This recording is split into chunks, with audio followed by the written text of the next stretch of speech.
好，那宝宝，我们来测一下我们的视力和听力，也就是红球沙锤儿。来，我们看一看小球。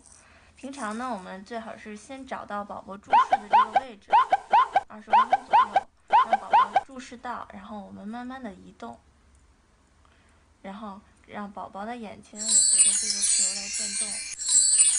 如果过一会儿宝宝注意力又看到别的地方，我们再重新找到宝宝注视的点，移动。哎呦，看看红球，宝宝。这注视的也已经可以了啊，能够看到一部分。哎呀，有点打嗝。新生儿呢，他是对红色还有黑白色会比较敏感，所以我们平常可以用红球沙锤还有黑白卡来给宝宝进行锻炼。怎么样呀？看看这个球球。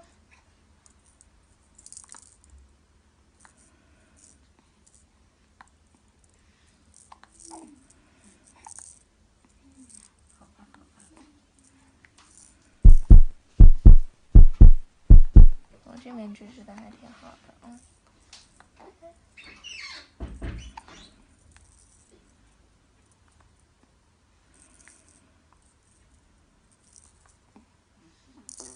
哎呦，看证明他追的还可以啊。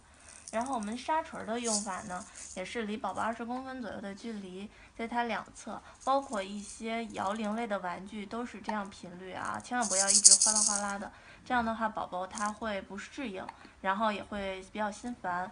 我们正常做法就是2下，可以先在侧面。刚开始宝宝他可能不会说头转动啊，但是他的眼睛会有眨眼睛的情况。然后中间，然后侧面，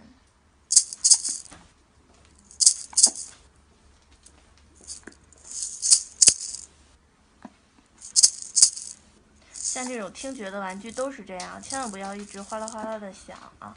然后这个就是红球和沙锤的用法。